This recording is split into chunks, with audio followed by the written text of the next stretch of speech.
Tá gravando. Agora só vamos esperar um pessoal entrar.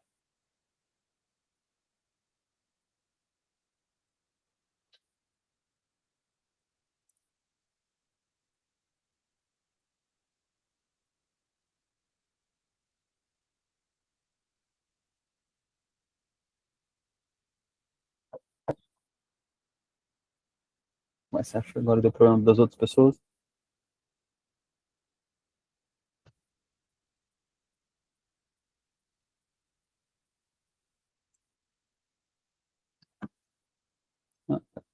Ah, foi.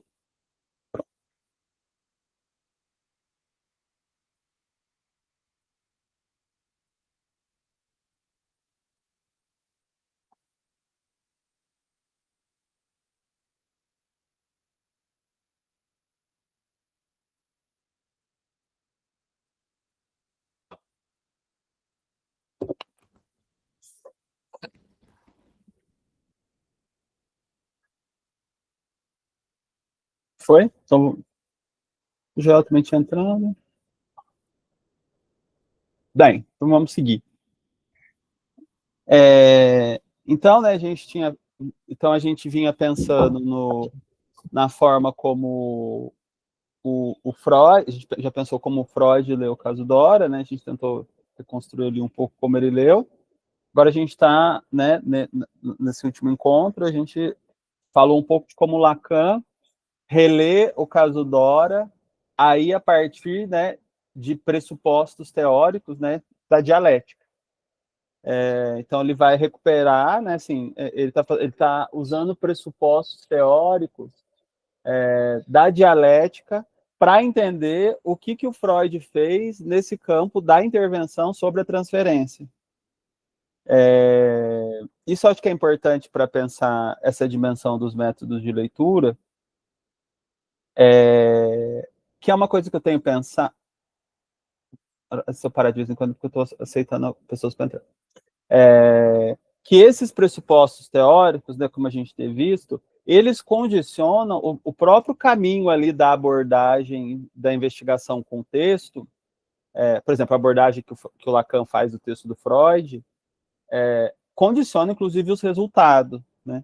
Se ele tivesse utilizado, como outros autores, por exemplo, utilizaram outros pressupostos teóricos, que não a dialética, para ler o caso, vão interpretar ou vão localizar o que o Freud fez ali de forma diferente.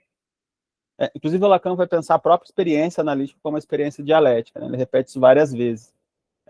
Então, a análise como uma experiência dialética vai aparecer em vários momentos, especialmente pensando nos casos de neurose. Né? Nos casos de psicose seria diferente, mas nos casos de neurose como uma experiência dialética. Então, o Lacan vai recorrer. Né? Então, o que muda? Né? Uma das coisas que mudam, né, na leitura do Lacan para o Freud do caso são os pressupostos teóricos. A gente estava vendo que o Freud utiliza, né, a teoria dos sonhos, a teoria da sexualidade, né, para pensar o caso, para ler o caso, interpretar o caso, para montar uma leitura do caso, né, criar hipóteses e pensar nas intervenções. Já o Lacan vai pensar em outros pressupostos teóricos. Nesse trecho que a gente está trabalhando, o pressuposto teórico que ele está utilizando é o da dialética, para ler o que se passa no campo da transferência. O Freud não faz isso, né, no caso. É como se o Lacan acoplasse, incutisse, né, no texto algo que não está no texto. Né? Na leitura que ele vai fazendo, ele incute no texto algo que não está no texto, mas que o texto permite pensar. Né? Que a gente pode avaliar se esse método de leitura dele, se essa abordagem dele é coerente, vamos dizer, com o que se passa lá. Porque a gente pode ler um texto, né? Tem um livro do Humberto Eco que chama Limites da Interpretação, que Humberto Eco vai dizer que um texto, né, por exemplo, um texto do Freud, um texto do Lacan, um texto do Marx, assim, texto de autores que a gente pode considerar que a obra deles são obras abertas, né? Assim, então, são sistemas de saber, abre campos de conhecimento, e são textos polissêmicos. Então, assim, esses textos, eles admitem, né, segundo Humberto Eco, quase que infinitas interpretações. Então, não são textos que se fecham numa interpretação única, unívoca, onde a gente poderia dizer, esta interpretação que esta pessoa está fazendo desse texto é a interpretação correta.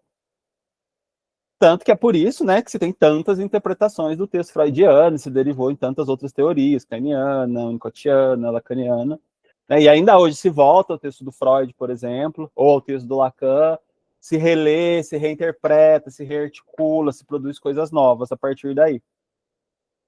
Se tivesse um sentido dado e único, isso não aconteceria. Todo mundo que lesse o Freud chegaria na mesma interpretação. Todo mundo que lesse Lacan chegaria na mesma interpretação, o que não acontece.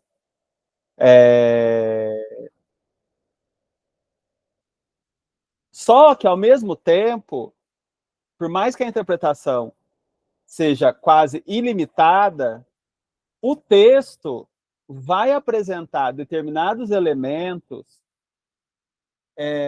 determinados sentidos que são dele, que não tem como você negar que está lá, que não tem como você... ou sentidos que não dá para incutir no texto. Então, assim, então, ao mesmo tempo que a interpretação é quase limitada, ela tem uma limitação, que é o próprio texto vai te dizer. Porque, assim, é como se o texto estivesse passando uma mensagem, e essa mensagem pudesse ser interpretada de infinitas formas. Mas, ao mesmo tempo, essa mensagem, do jeito que ela está sendo passada, ela está condicionada a um limite de interpretações possíveis. Então, por mais que seja ilimitada, é limitada, em certo sentido é limitada, em certo sentido é limitada. Então, não dá para ler qualquer coisa no texto do Freud. Por exemplo, não daria para voltar para o caso Dória, para pensar a transferência e ler qualquer coisa. Para a gente considerar que aquela interpretação que está sendo feita é uma interpretação coerente, faz sentido, né, e válida, a gente tem que encontrar uma coerência, né, na interpretação com o que o texto está transmitindo, com o que o texto está veiculando ali como mensagem, como sentido. E aí existem vários métodos para isso, né? Então Lacan aqui ele está, parece que de alguma maneira reconstruindo o caso, como a gente viu parte a parte, mas reelaborando as intervenções que o Freud vai fazendo nesse campo da interpretação, né, da intervenção ali, né, na relação transferencial, a partir de uma perspectiva dialética. O que, né, é como se incute no texto um outro sentido. Se você for ler o Freud, igual a gente está fazendo, a partir disso, você lê, né, é como se fosse quase um outro texto. Então ele parte do texto, mas ao tratar do texto nessa perspectiva dialética, o que se produz é um texto novo, original, uma versão autoral aí, né, uma leitura autoral do caso Dória. Então a gente vai seguir lendo aqui, né, como que ele vai fazendo esse movimento, que ele está dividindo nas inversões dialéticas. Eu vou partir aqui de onde a gente tinha parado. A gente parou no segundo desenvolvimento da verdade, né? Então ele apresenta uma primeira inversão dialética, que a gente conversou sobre a bela alma, né? Que é aquela suposta pergunta, né? Suposta questão. Qual é a sua própria parte na desordem que você se queixa? Dessa questão, né? Surge o primeiro desenvolvimento da verdade, né? Que olha, tudo bem, você foi vítima da situação, mas você teve uma participação, né? Assim, uma cumplicidade na manutenção do acontecimento ali, né? Você também tem uma participação na produção da situação. E aí ele vai falar que isso, né, aparece sempre no começo de um tratamento, que isso é comum aparecer no começo do tratamento, e o paciente se colocar nessa posição, né? Estou sofrendo por isso, mas não participo, não me vejo participante da produção desse sofrimento que me acomete.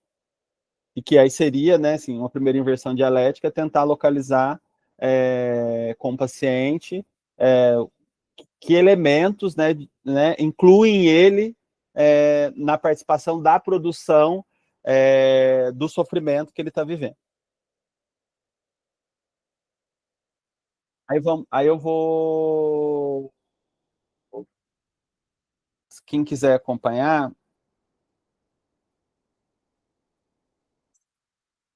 a gente vai seguir a partir da... Eu vou ler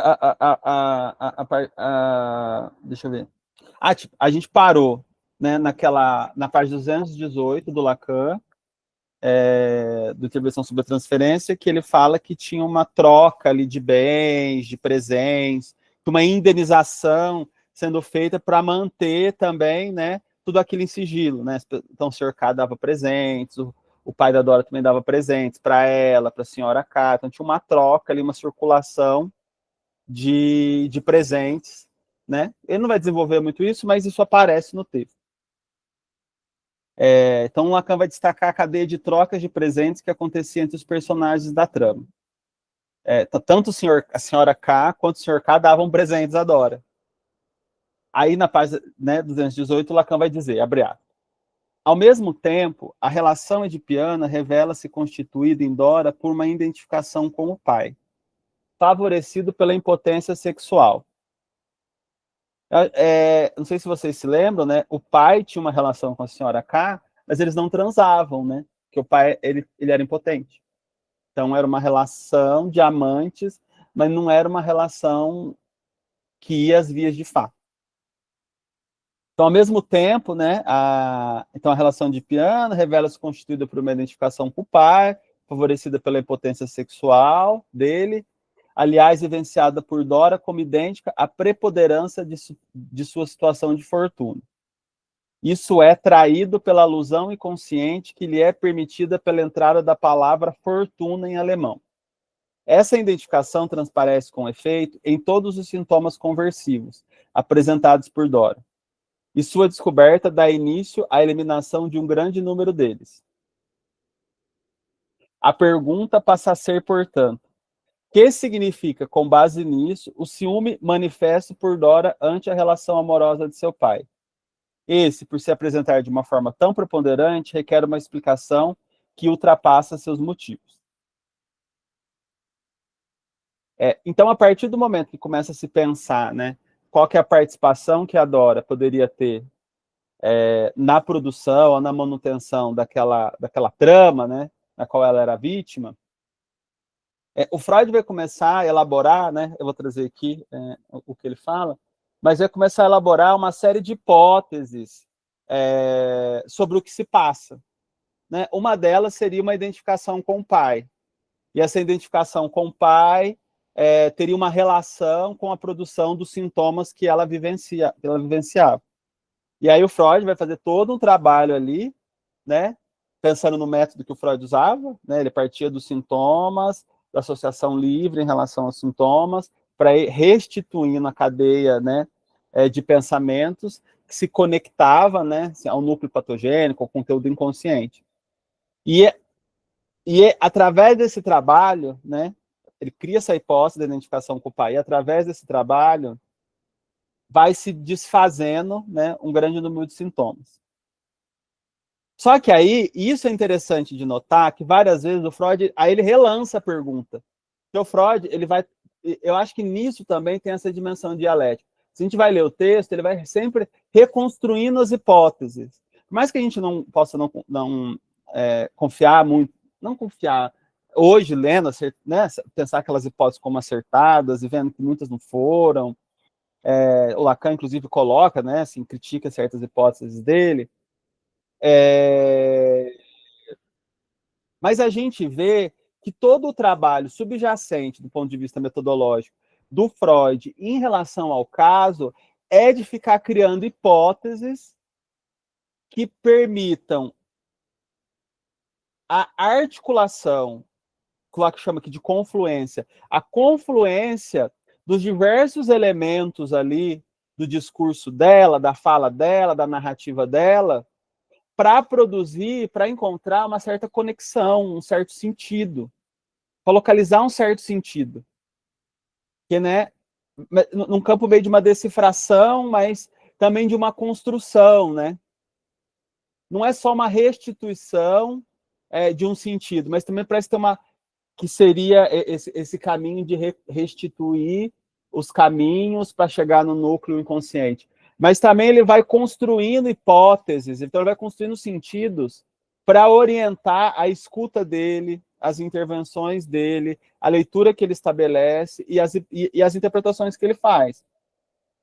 Então, isso, de um ponto de vista metodológico, é interessante.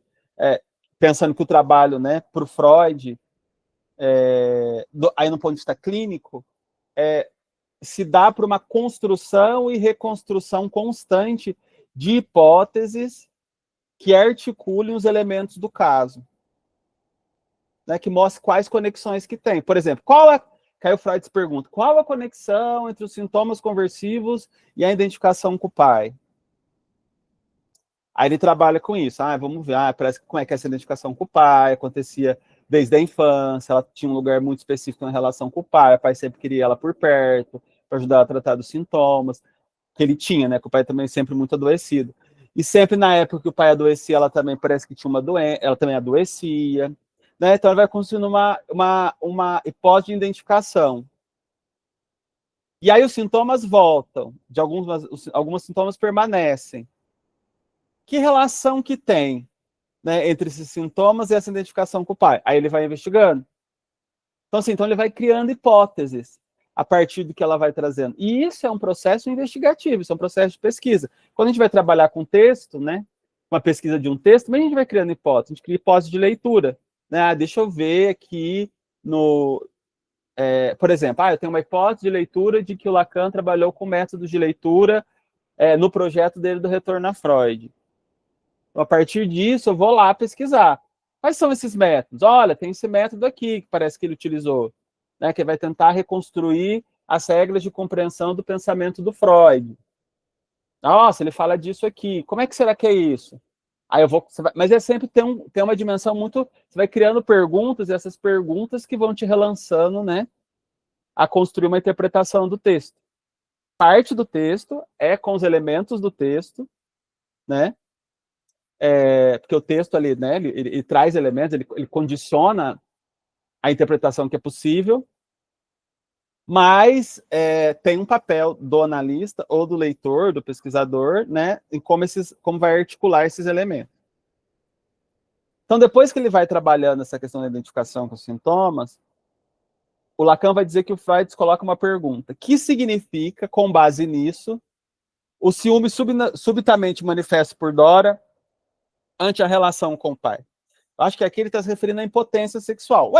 Mas se o pai dela, se meu pai é impotente, o Freud pergunta, se o pai dela é impotente, então ele não tem uma relação sexual, vamos dizer, de fato, uma consumação de uma relação amorosa com a senhora K. Por que ela fica com ciúme, então?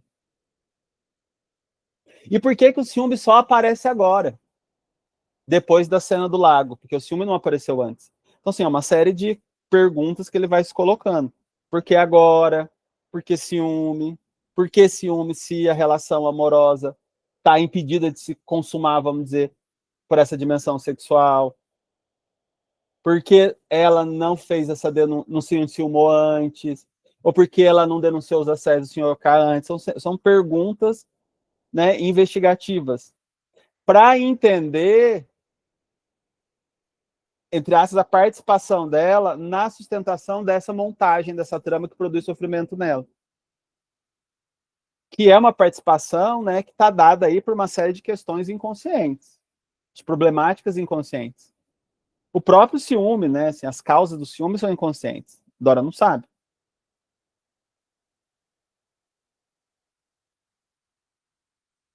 Então, né, aí vamos voltando para o Freud. Então, sobre o tema do ciúme em relação ao pai, em Freud.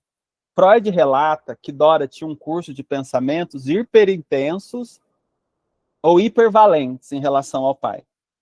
Trata-se de né, o que são pensamentos hiperintensos ou pensamentos hipervalentes? É um tipo de pensamento que insiste ao paciente, ainda que ele faça uma série de esforços para se livrar dele.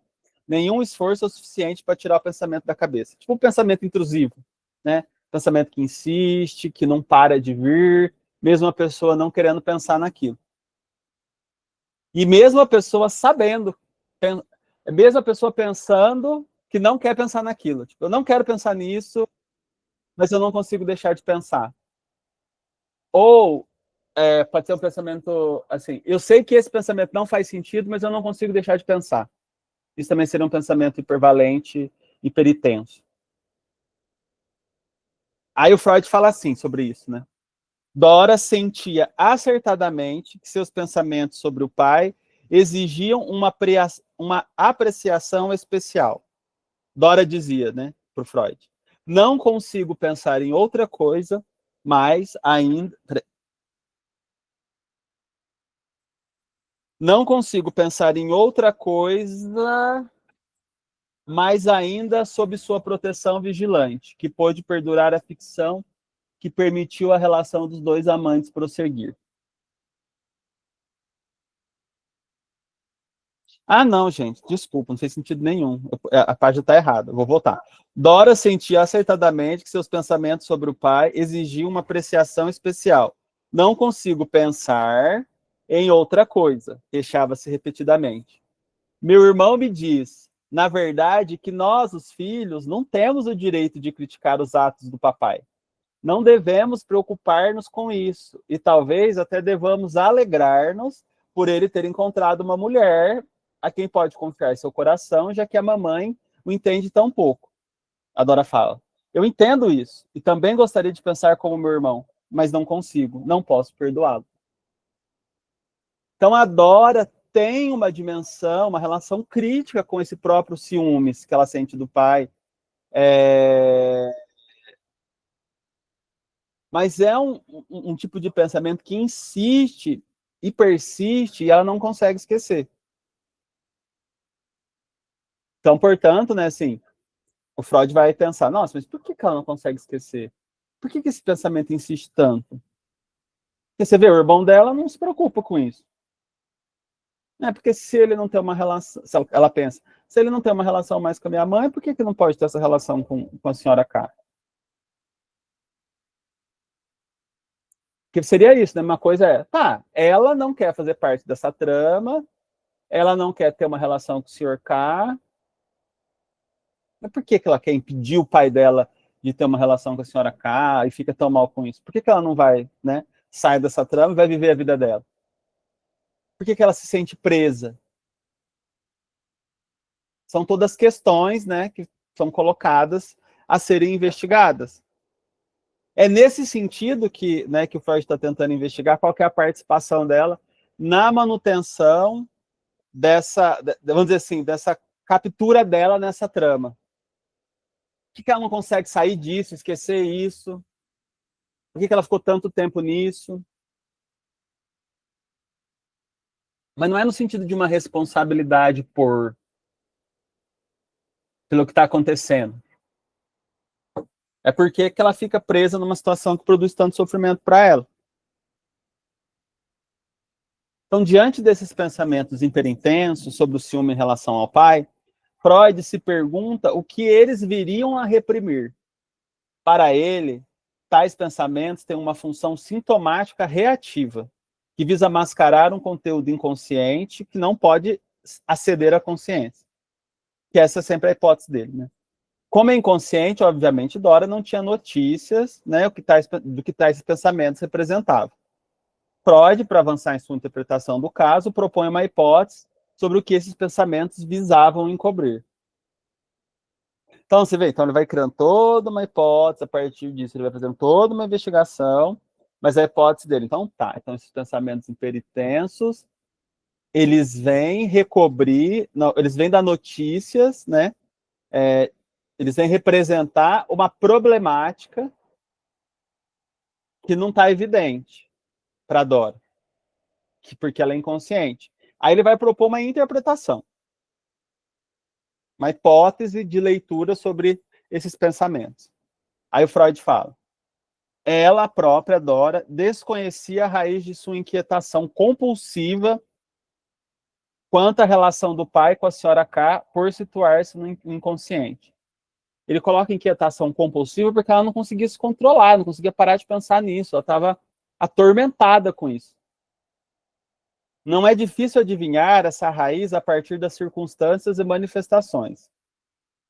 Era evidente que sua conduta ia bem além da esfera de participação de filha. Sentia-se e agia muito mais como uma esposa ciumenta, como se consideraria compreensível no caso de sua mãe. Então, assim, aí tem um tipo um como se ela estivesse ocupando, ela estivesse se colocando num lugar não de filha e de esposa, por isso ciúmes.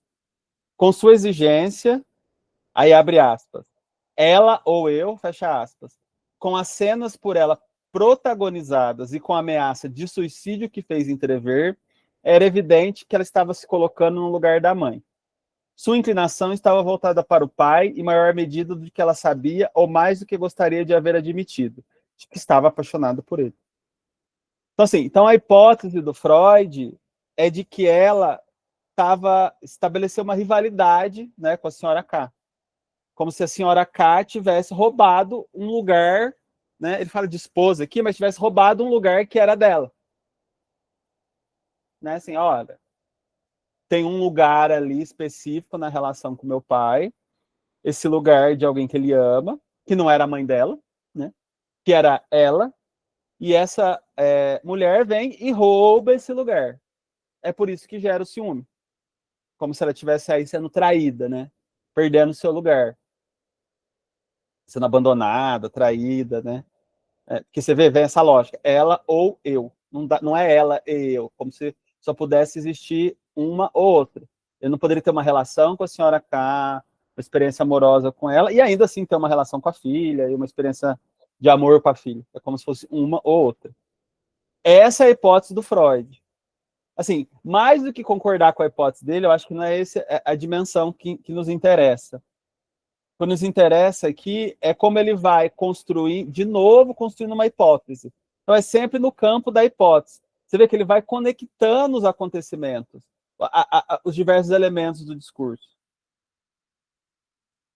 Mas ele ultrapassa, que ele vai elaborando, ele ultrapassa, ele, eu acho que em certa dimensão, ele está utilizando o material que a Dora está trazendo, mas em certa dimensão ele está ultrapassando o que a Dora está dizendo. Ele está propondo uma hipótese.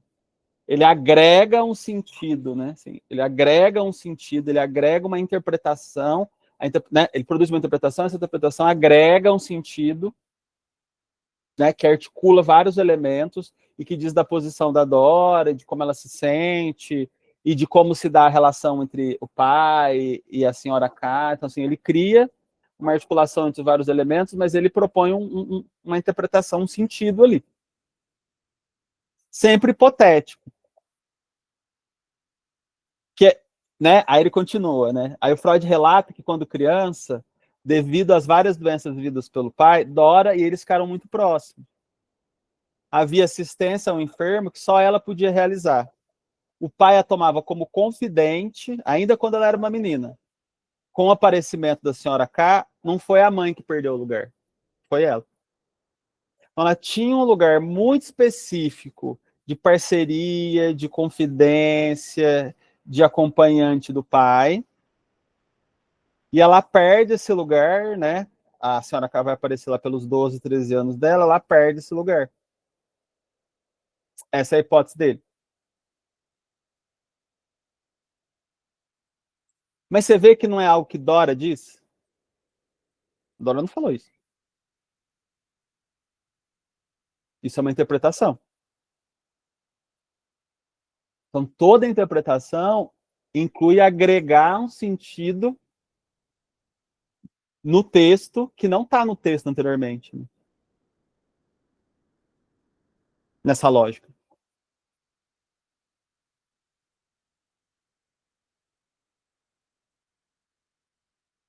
Tem, tem, uma, tem, tem uma introdução de sentido.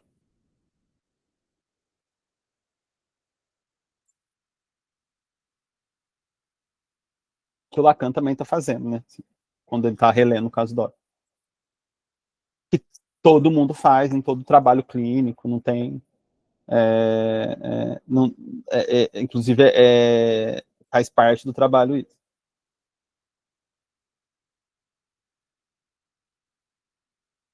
Então, Freud ir lá elaborar que Dora está com ciúmes de seu pai em relação à senhora K por conta de um enamoramento calcado na história infantil e que isso a leva a repreender o pai e exigir que o casal de amantes se separem. Porque ela ficava muito brava, né? Ela exigia que eles se separassem, ela ficava muito triste, ela só pensava nisso, ela ficava revoltada. Porém, Freud entende que esse ciúme deve mascarar algum outro conteúdo inconsciente, não revelado, porque o ciúme só aparecerá após a cena do lago, momento a partir do qual irrompe todos os sintomas de Dora. Então você vê, acho que é por isso que o Lacan vai pensando de uma forma dialética, né? Então ele vai relançando as hipóteses. Ele vai relançando as hipóteses. Ele não se aferra numa. Essa. Aí ele constrói uma hipótese e interpreta. Depois ele constrói uma outra hipótese e interpreta. Aí ele vai. Então isso vai sendo relançado. E aí o Freud vai dizer: durante anos, esse enamoramento pelo pai não pôde se manifestar. Ao contrário, durante longo tempo, ela estivera na mais cordial harmonia com a mesma mulher que a desalojara de junto ao pai. E, como sabemos, por suas próprias autocensuras, ainda favorecia a relação entre eles. Portanto, esse amor havia sido reavivado recentemente. E, se era o caso, estamos autorizados a indagar com que fim isso aconteceu. De novo, tem tudo a ver com as perguntas que ele vai tentando encontrar a resposta. Por que o ciúme? Ah, então ele está enciumado porque na infância ele tinha esse lugar, quando a senhora K aparece, a senhora K retira ela desse lugar e aí ela fica enciumada. Ah, mas tá. Mas se é isso, por que ela já não ficou enciumada lá com 13 anos e teve que aparecer aos 17? Aí vira uma outra pergunta.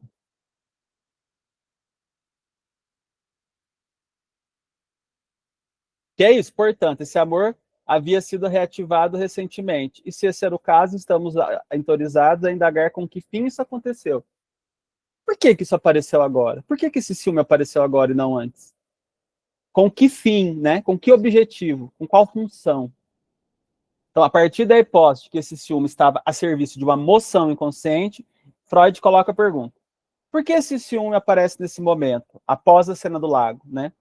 Que é aquela onde o Sr. K declara um amor pela Dora e diz que não, está interessado na senhora K, e aí ele dá um tapa nela.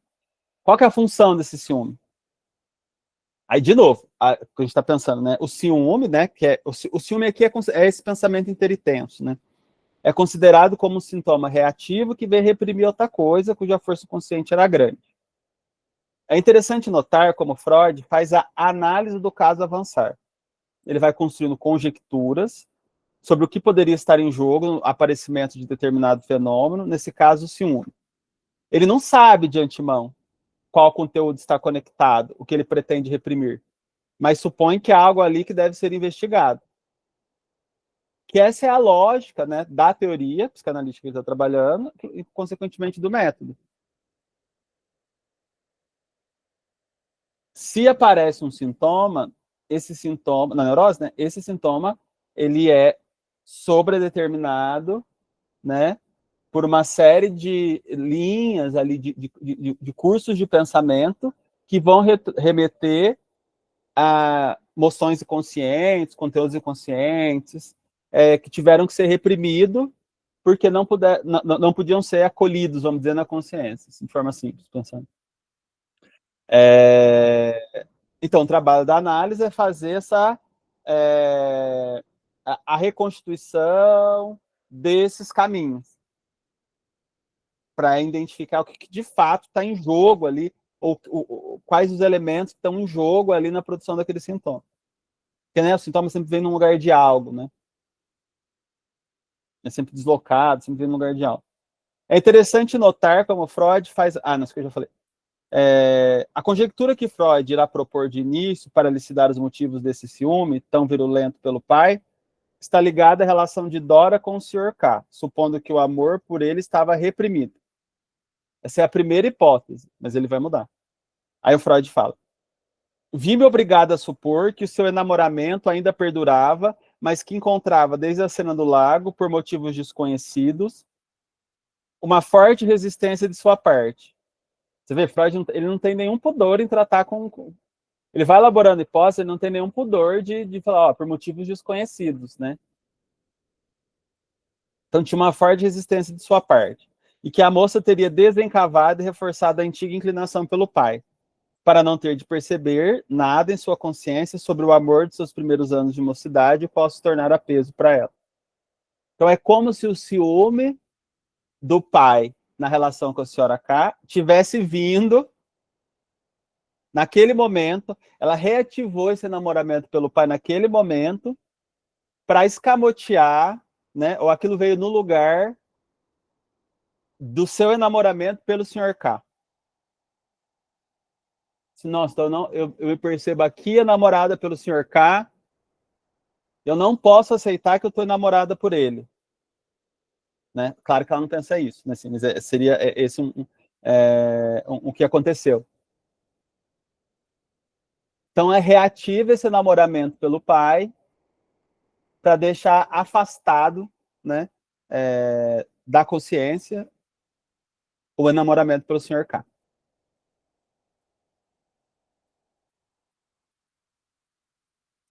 Por quê? Por motivos desconhecidos.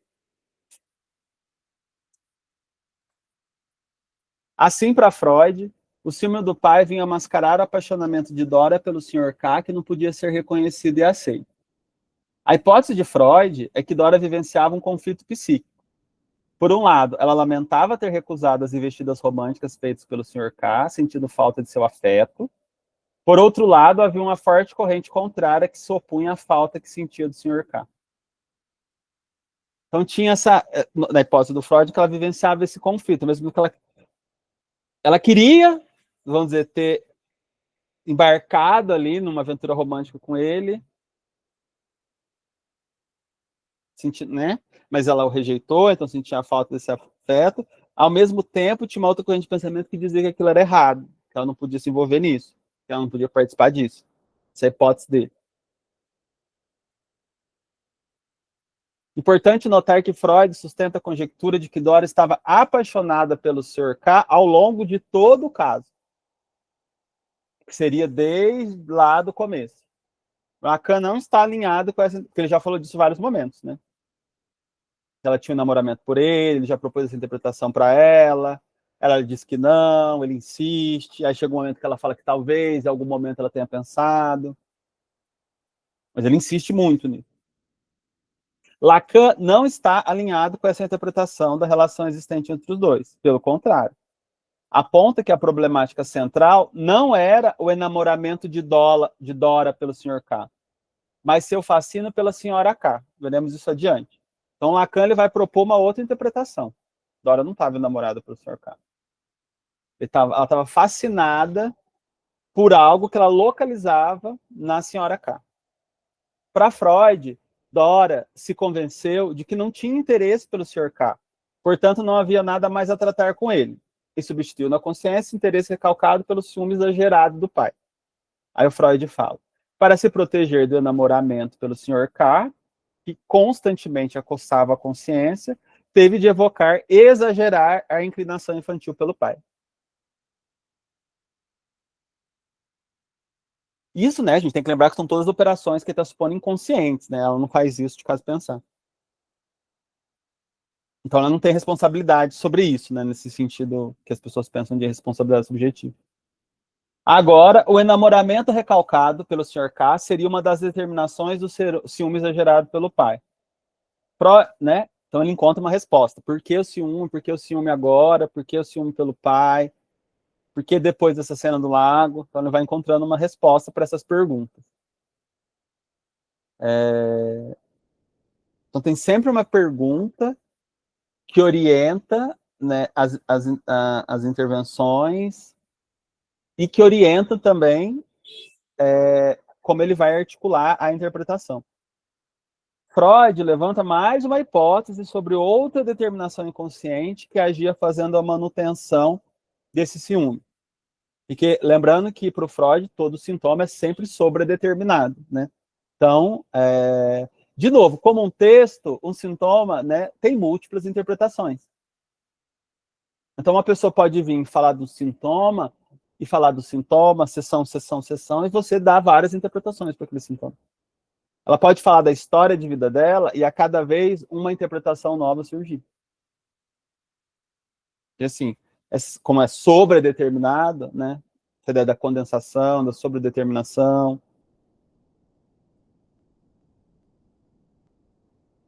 E aí vai acontecer a segunda inversão dialética, proposta por Lacan. Segundo Lacan, a segunda inversão dialética revela que Dora está interessada na senhora K. Vamos ver como Freud elabora essa problemática.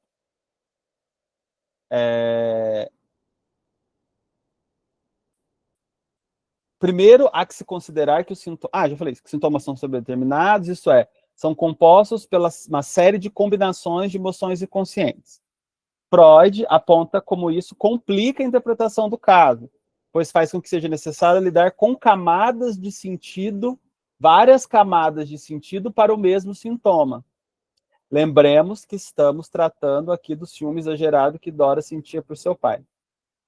Então, isso é um ponto também que eu acho muito interessante, não só na leitura, é isso, assim, na leitura de textos e na leitura do caso, né? Há muitas camadas de sentido ali, sobredeterminadas, que a gente vai, de alguma maneira, né, dando ênfase, né?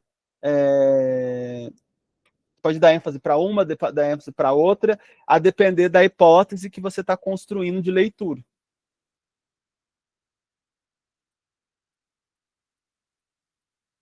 Ou que o próprio paciente também, com o tempo, vai construindo, né? Que o próprio paciente, às vezes, consegue fazer esse trabalho, né? Reler, né, o que ele diz, a partir de outras chaves de leitura que ele, né, foi construindo na análise, ou ele foi elaborando a partir das reflexões dele, de outras experiências.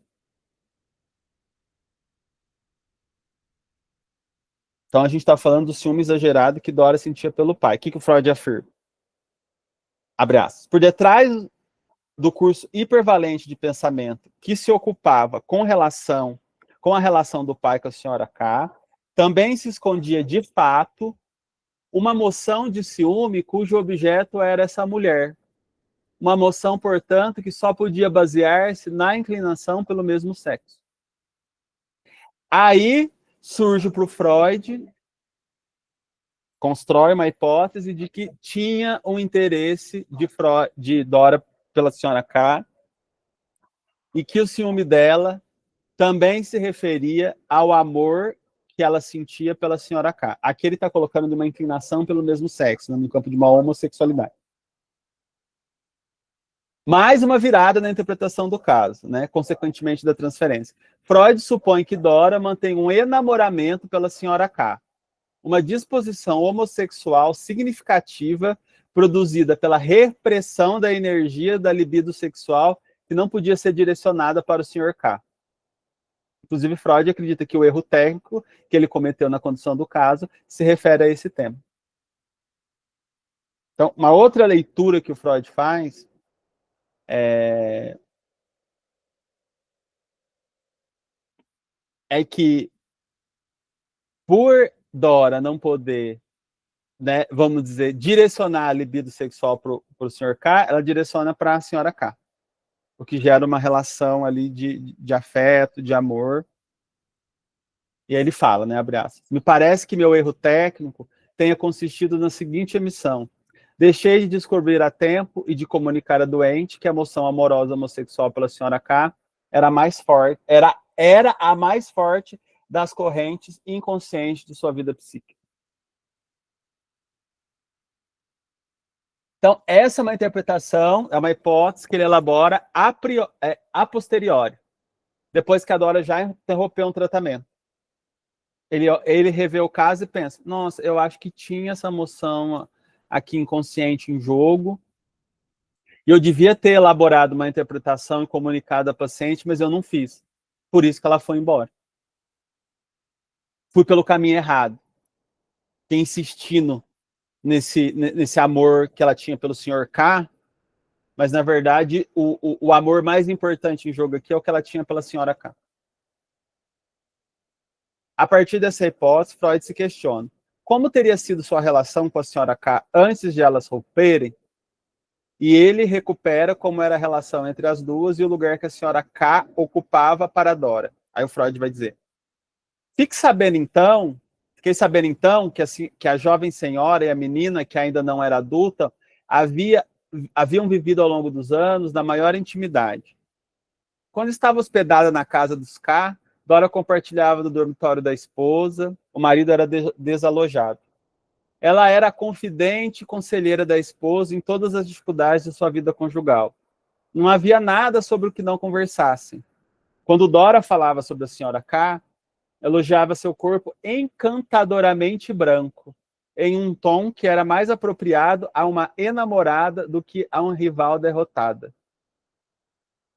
Corpo encantadoramente branco. Lacan vai retomar isso. Então, Freud vai retomar que o erro dele foi não ter percebido que, na verdade, não era ela ou eu. Né? Ela não estava com ciúme da senhora K, porque ela tinha perdido o lugar da relação com o pai.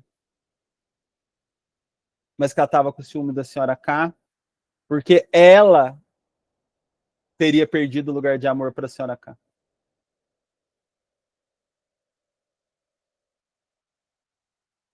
O ciúme aparece de forma deslocada, né? Que vão aparecer os conceitos, deslocamento, condensação, né? Sintoma, né? São vários. Ele vai operando com esses conceitos. Então, Freud segue na construção de sua hipótese, introduzindo agora como a senhora K reagiu após a cena do lago.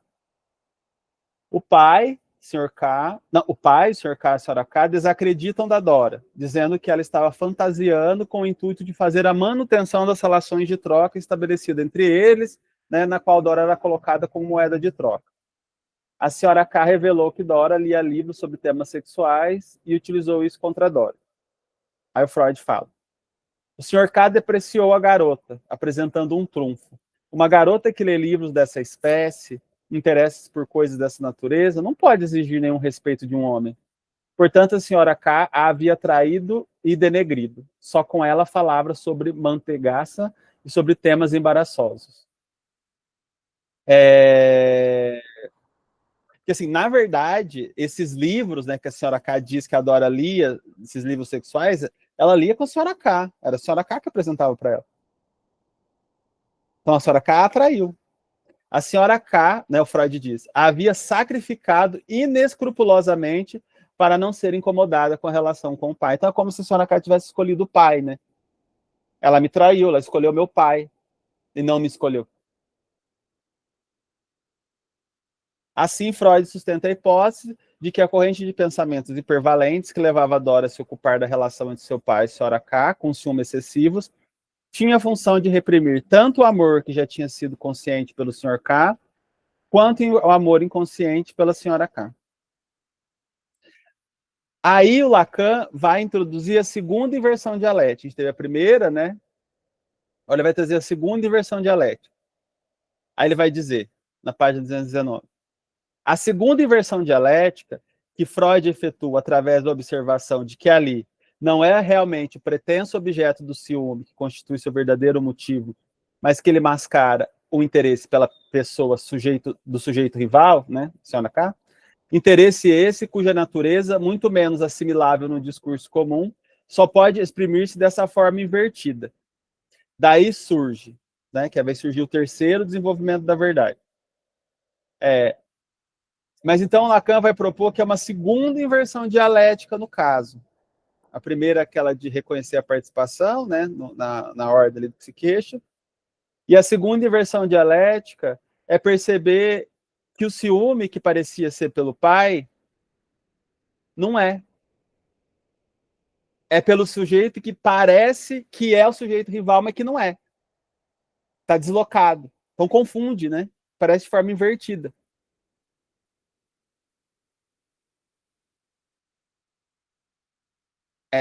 Né? No discurso comum isso não seria assimilável.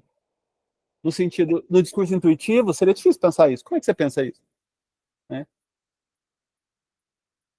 Então tem uma pessoa X e tem uma pessoa Y. Eu sinto ciúme pela pessoa X, mas na verdade eu tô sentindo. e vejo a pessoa Y como uma rival, mas na verdade o que eu estou sentindo mesmo é ciúme da pessoa Y e o rival, na verdade, é a pessoa X. No discurso comum, isso não faria sentido, né? Sim, seria muito contraditório.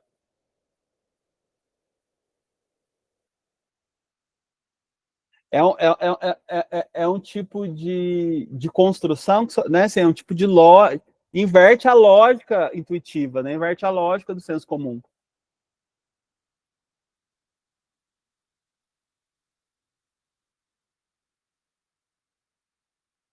Eu posso estar com ciúme de alguém que eu não amo, eu posso estar com ciúme de alguém que eu não tenho interesse, né? Para deslocando o ciúme que eu tô da verdade de quem eu tenho interesse, de quem eu queria ficar, de quem eu queria estar junto. Então, né, aí tem essa segunda inversão dialética, né? Aí surge um terceiro desenvolvimento da verdade, né? Um terceiro desenvolvimento da verdade. O fascinado apego de Dora pela senhora K, a deslumbrante brancura de seu corpo. As confidências que ela ouve, a um ponto que permanecerá insondado sobre a situação das relações desta com o marido, e o fato patente das trocas de amabilidade entre as duas, como embaixatrizes mútuas de seus desejos juntos ao pai. Freud discerniu a pergunta a que levava esse novo desdobramento. Se é dessa mulher, portanto, que você sente tão amargamente estar despossuída, como não lhe querer mal por esse acréscimo de traição, por ter sido dela que partiram as imputações de intriga e perversidade que agora todos se aliam para acusar você de uma mentira? Qual é o motivo dessa lealdade que a faz guardar-lhe o último segredo, guardar o segredo último das relações entre vocês? Ou seja, a iniciação sexual já identificável nas próprias acusações da senhora K, com esse segredo, somos levados com efeito. Aí vai vir a terceira inversão dialética. Então, do apontamento de que, na verdade, o objeto de ciúme era a senhora K e o amor estava direcionado à senhora K, por tudo que elas viveram juntos, né? Assim, ela tinha um fascínio por ela, elas conversavam, elas tinham uma intimidade. Ela iniciou ela nesse campo da sexualidade, contando para ela o que era o sexo, falava da relação dela com o marido, fazia ela ler livros sobre sexo, né? Sobre esse tema. Então, introduziu ela nisso. Compartilhava com ela o amor pelo pai, né? Então, pela essa afeição pelo pai, nesse primeiro momento. E aí, quando se dá essa situação com o senhor K, ela se vê traída. Ela se vê abandonada por essa mulher. Ela fica do lado do pai, do lado do senhor K. Ela não fica do lado dela. Então ela se sente abandonada, traída, né? Então, apesar da senhora K acusar a Dora da leitura de livros sobre temas sexuais, buscando desacreditá-la sobre a cena do lago e as investidas do senhor K, Dora protege a senhora K, não a expõe. A Dora podia ter falado: não, não, não, não, não. Tudo que eu sei sobre sexualidade, sobre sexo, foi você que me introduziu. Olha como é que era a nossa relação. A gente fazia isso, isso. Você me contava tais coisas. A gente conversava sobre temas sexuais. Você falava da sua relação com o senhor K. A gente falava do meu pai. Mas Dora protege a senhora K. Senhora K conversava com Dora sobre temas sexuais e tomava ela como confidente de sua vida íntima. Aí Freud se questiona: por que ela não falou nada? Por que ela não denunciou a senhora K? Isso irá levar à próxima inversão dialética. Voltando, você vê, né, que interessante a importância, né, assim, a importância, assim, a participação que tem as perguntas, né, as problemáticas, as questões. Mas se ela amava, né, se assim, ela não denuncia? Se ela está denunciando o pai, está denunciando o senhor K, está denunciando todo mundo. Por que só a senhora K ela preserva? Tem algo, né, assim, algo que estou ali. Então aí vai tentar investigar. Mas antes de passarmos a essa inversão, né, que vai para a terceira inversão dialética, Vale a pena destacar como Freud vai construindo conjecturas em formas de problemas sobre a posição do sujeito nas cenas narradas. Tais problemas sempre apontam para a busca de uma solução, como se estivesse desvendando um enigma. Ele está sempre nessa posição, né? Tem sempre um enigma a ser desvendado, um problema a ser sanado, a ser solucionado.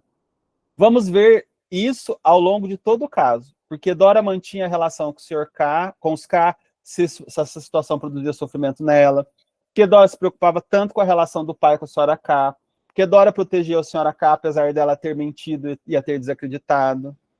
Então, assim, são as perguntas, né? São as hipóteses, né, que vão movimentando ali a leitura do caso.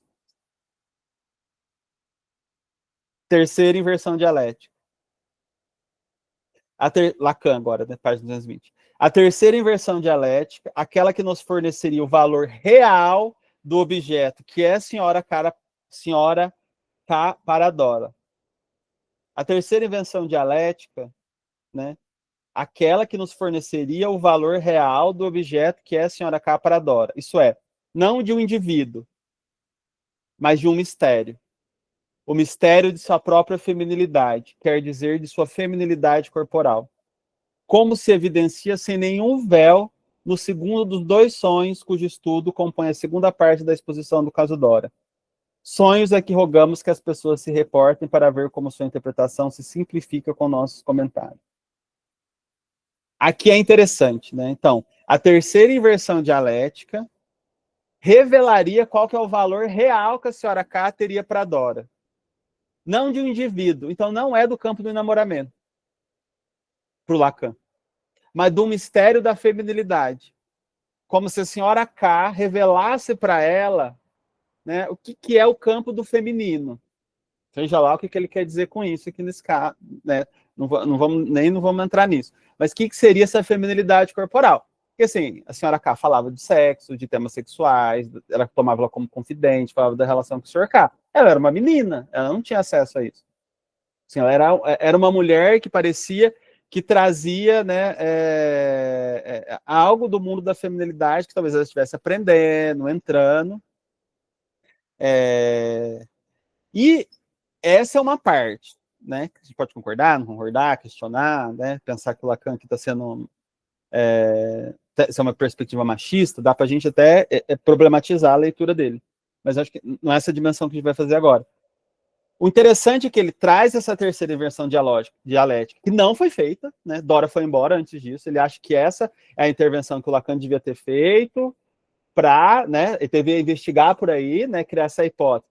Eu acho que tem mais, na verdade, interesse pela senhora K tem a ver com esse campo da feminilidade, do que é ser uma mulher, como uma mulher se relaciona, vivencia a sexualidade. Então, a partir disso, eu vou construir intervenções para investigar esse campo. Seria isso que o Lacan esperava, né? Que o Lacan dizia que o Freud deveria fazer. Mas não foi feito. Então, sim, essa inversão não teve, no caso. Né? É o que deveria ter feito. Só que é interessante que ele está propondo... Aí o Lacan está propondo uma hipótese. Por que que Dora fica ciúme de senhora K? Ou por que que Dora... Qual que é... Por que que a Dora estava interessada na senhora K? A resposta para essa pergunta, né, a hipótese que eu tenho, é que ela estava interessada, que a senhora K revelava os mistérios da feminilidade. Isso se torna uma hipótese, inclusive, de leitura para o caso e de entendimento, de interpretação. Tanto que ele manda a gente ir lá reler o caso, reler o sonho, o segundo sonho. Porque com essa hipótese, a gente conseguiria ter uma chave que desvendaria o enigma. Então, a gente conseguiria solucionar o problema do sonho. O que o sonho, na verdade, queria vincular. A gente não vai fazer isso. Não deu tempo. Então, assim, a terceira inversão dialética não ocorreu. Dora encerrou os atendimentos com Freud, mas poderia ser o momento da análise do qual Freud mostraria a Dora que seu interesse pela senhora K não era uma disposição homossexual, mas um fascínio em torno do tema da feminilidade corporal que ela representava para Dora. Isso poderia agendar o novo desenvolvimento de uma nova verdade, né? através da qual ela seria levada a um novo reposicionamento na trama da qual ela se queixava. As intervenções feitas por Freud ao longo da análise precipitam o desvelamento da posição do sujeito diante da trama envolvendo seu pai, senhor K, senhora K, que produz um efeito de desvelamento da verdadeira problemática em jogo, cumplicidade, ciúme, interesse pela senhora K. É um processo dialético, através do qual uma verdade é revelada, em seguida, pela sua negação, uma nova verdade surge, pela sua negação, uma outra verdade, assim por diante. É um relançamento constante da verdade que não deixa se agarrar em definitivo. Então, assim, toda inversão dialética, né, que é, na verdade, uma introdução, né, de uma interpretação acerca, né, daquilo que a paciente está trazendo, produz, né, introduz uma nova dimensão da verdade sobre o que está se passando.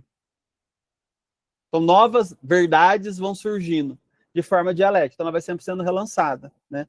Porque não tem a verdade, né? Assim como letra maiúscula. Então, a verdade vai sempre sendo relançada. No pesquisa do Lacan, né, a verdade é sempre uma meia-verdade, etc. Então, ela vai sendo relançada. Então, uma inversão dialética, essas intervenções sobre a transferência, é como se fossem intervenções no campo do saber, porque ele está elaborando um saber, uma interpretação, mas que veiculam, articulam uma verdade que é inconsciente. Que, de novo, relançam ali o discurso do paciente numa nova investigação dessa verdade, que produz mais novos saberes, que vão aparecer aí, né? Sempre, não todo, né? O saber é sempre não todo, então cheio de falhas, que vai exigir, de novo, uma nova intervenção, versão dialética, uma nova intervenção para construir um novo, com esse saber, uma nova verdade, e assim, consequentemente. Isso é um método, né? Tanto de leitura quanto de clínica.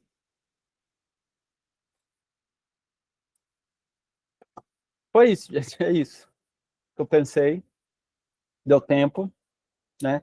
Esse texto, Intervenção sobre a Transferência, tem muito mais coisas, isso aqui é uma página, acho que é uma página e meia do texto. Então, assim, tem muitas outras coisas que ele vai analisando no caso, né? Quem quiser ler. Não sei, depois que eu trabalhei, eu considerei que parece que é um dos primeiros textos do Lacan que ele faz esse trabalho de comentário de textos. Então, fiquei pensando se não é algo inaugural aí, desse trabalho de comentário de textos que ele vai fazer a partir do seminário 1, né?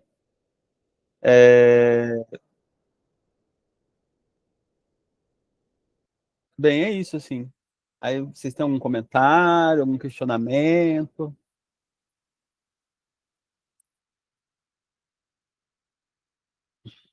uma crítica, né? Hoje a gente também está encerrando esse semestre, né?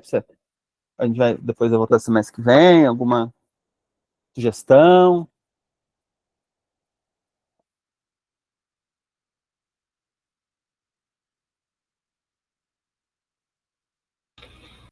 Olha, Gabriel, acho que eu queria só comentar que esse texto do Lacan, eu acho que ele é um texto belíssimo, assim, e que realmente tem muita coisa que a gente poderia destrinchar, né, até a partir dessa proposta de método de leitura.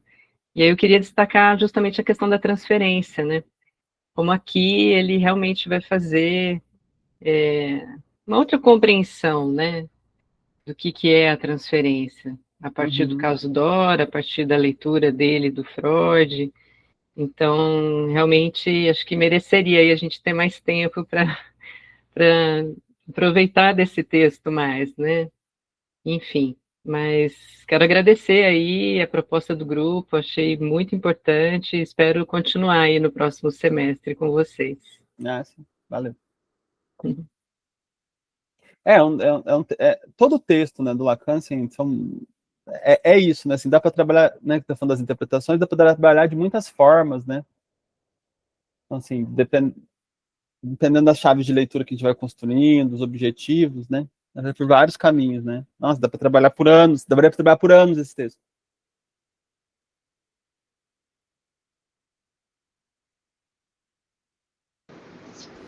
Gabriel, Oi, na verdade... desculpa.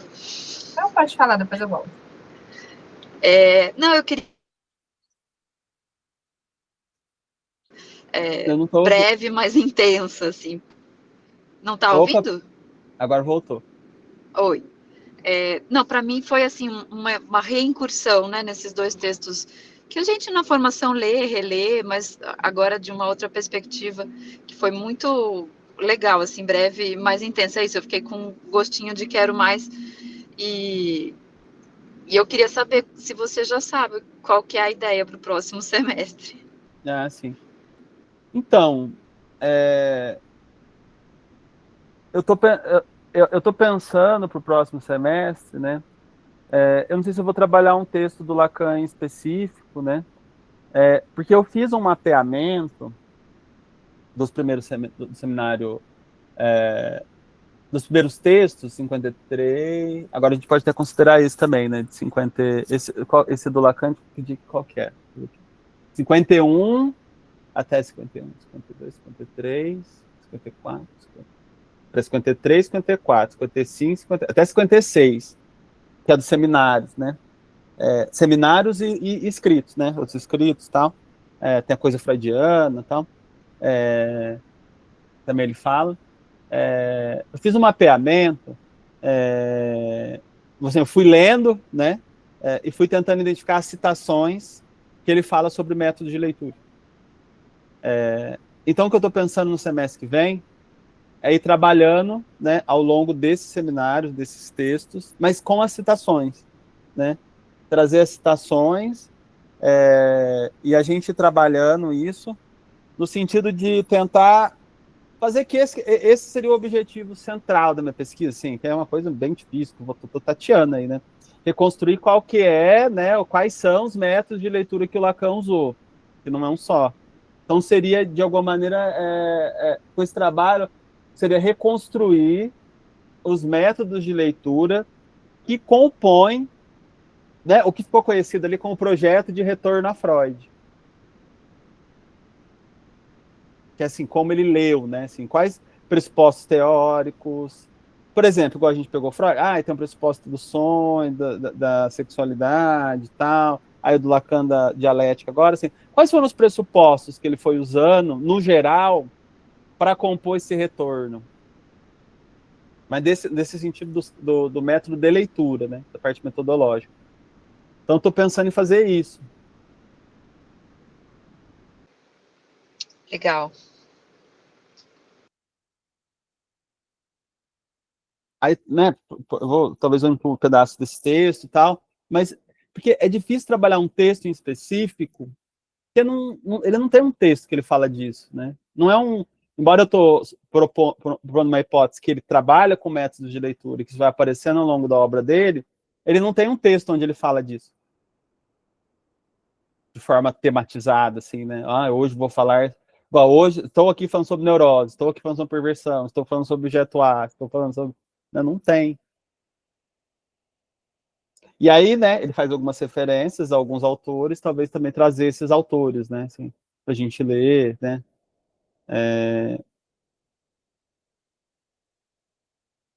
Ou alguns textos paralelos também que fazem essa articulação com outros campos, né, assim.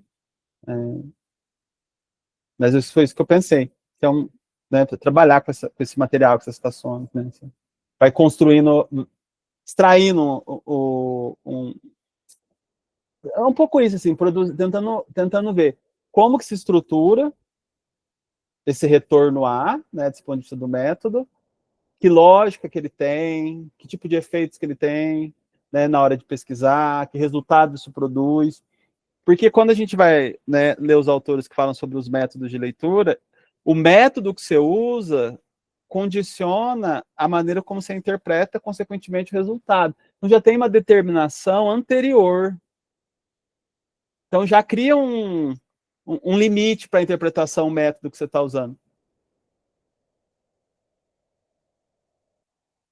Isso já condiciona os efeitos. Né? Ele usa real, simbólico, imaginário, são categorias. Né? Uma leitura estruturalista do Freud é diferente de uma leitura fenomenológica do Freud. Assim, já está condicionado, né? Parte da pesquisa já está condicionada, parte dos resultados, né, já estão condicionados dentro de qual a regra de compreensão vai ser interpretado o material. Então, não sei, pensando nessas coisas, articulando, tentando construir algo mais coerente, assim, né? Seja comunicável, transmissível, né? Assim. E depois poder aplicar isso, inclusive, dentro do próprio Lacan, né? Ana?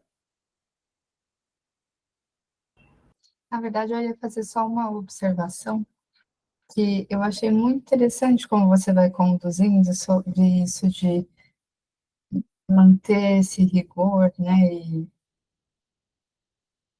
aprofundar, mas fazer a crítica, né, que acho que a gente tem falar alguns lugares por onde eu tenho circulado, a gente fala sobre isso, né, de horizontalizar, né, de não colocar nesse lugar também ideal Freud, Lacan, né, isso de... Mas que não são todos os lugares que ainda fazem isso, né, e acho que você vai dizendo de uma forma muito, acho que sensível, né, nesse texto, sobre como é importante, né, criticar e olhar para essas coisas que poderia ter sido interpretada, o Lacan vai dizendo também, né, de poderia ter sido interpretada de outro jeito, não foi, mas poder dizer sobre isso, né, que não foi, e que contribuiu de outras formas, né, e acho interessante a gente se forçar a fazer esse movimento com uma constância também, né, de poder tirar desse lugar e criar uma outra coisa, né, não deixando de considerar, mas poder ir olhando a partir de, né, e não só como já está colocado, né. Sim. Assim, eu estou tentando fazer isso, assim, uma espécie de uma análise crítica, né? Assim, não só uma reprodução, né? Considere, né, assim, os avanços, né? Que a gente tem, avanços teóricos, avanços sociais, avanços políticos, né? Assim, considere a nossa forma de pensar hoje, né? Porque é um desafio, né? Sim, porque é um desafio.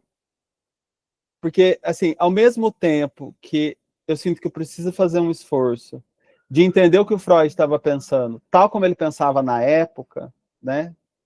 Como se fosse o que o Kuhn fala, Thomas Kuhn, botar um chapéu pensante e pensar como um psicanalista da época pensava, para entender o que o Freud está propondo. Ao mesmo tempo, isso não significa que a gente tem que aceitar, reproduzir o que ele estava propondo lá.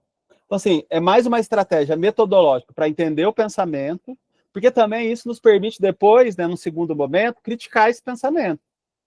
Que é isso, né? Conseguir articular com o nosso tempo e nossa cultura também. Isso, né? Que aí é uma outra estratégia, né? Mas que se eu só for fazer esse trabalho de articular com o nosso tempo, com a nossa cultura, sem tentar entender o que ele estava pensando, fica anacrônico. Aí apaga essa dimensão da época. Então, assim, é um trabalho complexo, né? Que o Kuhn fala isso, por exemplo, numa outra circunstância, né? Que os filósofos do século XVII, ao ler o Aristóteles, liam com as chaves conceituais da física newtoniana, que não existiam na época do Aristóteles. Então, o Descartes até zombava do Aristóteles, do que o Aristóteles falou sobre o movimento. Aí o Kuhn vai ler o Aristóteles e fica indignado, porque ele fala, como que um autor como Aristóteles, né, como esse filósofo, como Aristóteles, pensou tantas coisas, sobre tantos assuntos, né, de uma forma tão rica, poderia pensar, ou foi pensar de uma forma tão, entre aspas, boba, sobre o tema do movimento. E aí ele vê que tem um problema no método, que eles estão tentando ler o Aristóteles pelo pensamento da época do século XVII. E aí que ele propõe o chapéu pensante para pensar como um físico aristotélico, para você entender o que o Aristóteles estava querendo dizer quando ele dizia de movimento. Isso, aí ele fala, isso quer dizer que o Aristóteles estava certo? Não. Isso quer dizer que o Aristóteles estava correto nas hipóteses dele, nas respostas dele? Não. Então, você se permitir pensar como um autor para compreender o pensamento dele, a lógica dele, não quer dizer que você precisa concordar com ele. E não quer dizer que nas suas pesquisas, né, você não vai criticá-lo, dizer que ele estava errado, igual Freud. Nossa, está errado isso que ele falava. Olha o assédio que ele deixou passar. A menina sofria assédio do Sr. K. Assédio sexual. E ele não via isso. Ele não dava ênfase a isso. Olha as hipóteses. Olha como ele intervia nesse caso com a menina, ficava empurrando uma hipótese, uma interpretação, que a menina não aceitava, não fazia sentido. Tinha um exagero ali. Então, assim, depois a gente vai criticando, né? Assim, as coisas que ele fala sobre a feminilidade, por exemplo, em outros textos, não faz sentido hoje, né? Mas então é um trabalho duplo, né? Que às vezes pode ser só. Porque às vezes a pessoa já vai lendo e já vai tentando reparar, né, o que o Freud falou, sabe? Como se entender o contexto histórico fosse tentar. Ah, mas não, mas olha como ele tá, olha como é que ele pensava, né? Assim, tinha a ver com o contexto histórico, é um homem de sua época, né? Não é bem isso, né? Não é só isso, tinha a ver com as coisas, né? Não sei, sim, estou me perdendo, mas é algo nesse sentido, assim, eu acho que tem uma recomposição do pensamento do autor, mas é uma reconstrução do pensamento do autor dentro de uma análise crítica, que atualize com questões contemporâneas, problemas contemporâneos, perspectivas contemporâneas, né, que permita partir do texto, até utilizar o texto, mas avançar.